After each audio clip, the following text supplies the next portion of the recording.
Now, for the other side of the argument, we're joined by Democratic Senator Jack Reed, a member of the Senate Armed Services Committee and a former Army Ranger. And, Senator, welcome back. Thanks, Chris. I want to start where we ended with Mayor Giuliani. Military commissions have been reformed by Congress. Attorney General Holder announced Friday he is going to use them as a legitimate legal forum to try 5 of the other Guantanamo detainees.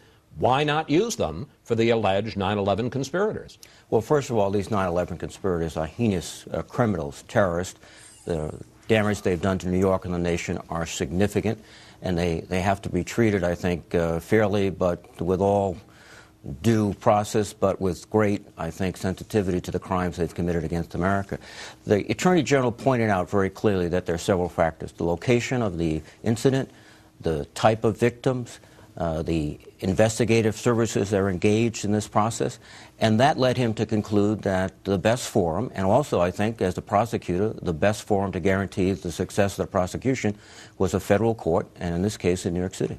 Let me ask you about a point that Mayor Giuliani made, that the Obama administration is holding his allegation, is holding these trials in New York in civilian court to make a political statement. This president is different than the last president, and to say to the world, we're different. Well, as you pointed out, in 2006, Moussaoui, the 20th hijacker, under the Bush administration, was tried in a federal court in Alexandria, Virginia.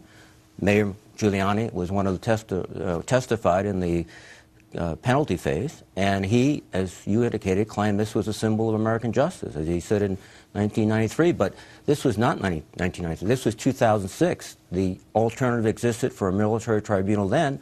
The Bush administration decided to make the case in a federal court. They succeeded. 190 or so terrorists have been convicted in federal courts, only a handful, less than 10 in tribunals. There are 200 individuals serving time in federal facilities now for their terrorist crimes. So what was a statesman-like decision by the Bush administration can't be a political decision by this administration. Before we get into some of the specific risks, let me ask you a more fundamental question a lot of people are asking. Why did these men, allegedly enemy combatants who have declared war on the U.S., why did they deserve the same constitutional protections as an American citizen?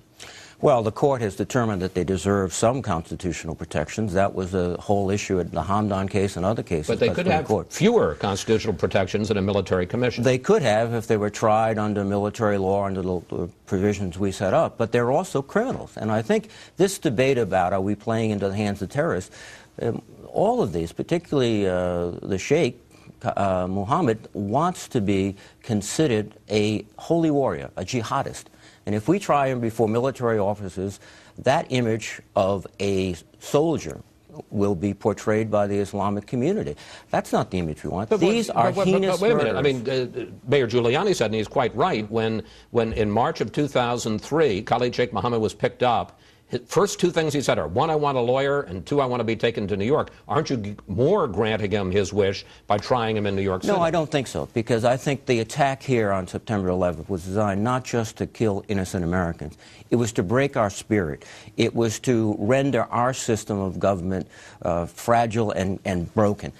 When the foreman of that jury stands up and delivers the verdict, not empowered by religious fanaticism, but the Constitution, he will know he's lost.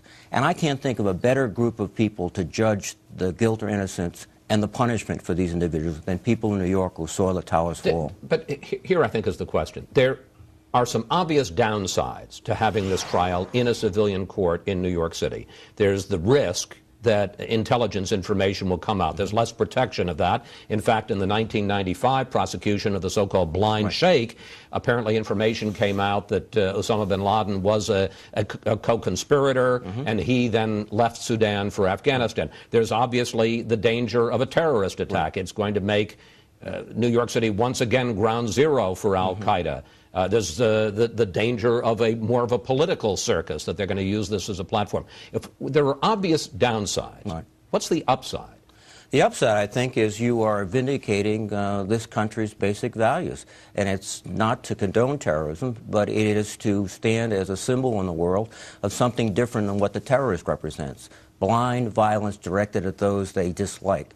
This is an opportunity to show that we're better than they are. We're much better than they are. So it's basically a political decision. I don't mean political in the sense of partisan, but it's more of a political statement by this country than it is a matter of justice or security or safety for the people of New York. I think all those factors have been considered. In fact, the Moussaoui case, which took place about 2 or 3 miles from here in Alexandria, presented the same problems: classified information, security.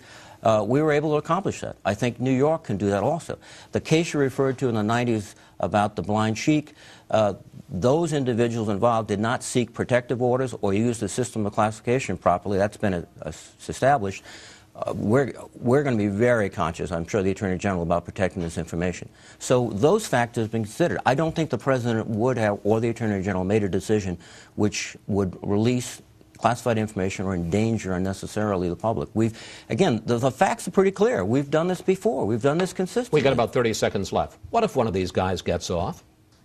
Well, if that is highly unlikely. The evidence is But there are no compelling. guarantees in a trial. There are no guarantees, but under basic principles of international law, as long as these individuals pose a threat, they can be detained, and they will. But, and very briefly, if someone is acquitted and then he's picked up again, what's the message that would send to the rest of the world? I do not believe they will be released, because under the principle of preventive detention, which is recognized during hostilities, we held... No. What I'm saying is if he's acquitted and then picked up again and held, what's the message that sends? You presume that he'll be acquitted and released. I don't presume he'll be released. Senator Reid, thank you. Thank you. Always a pleasure. Thanks for coming in. Thank you.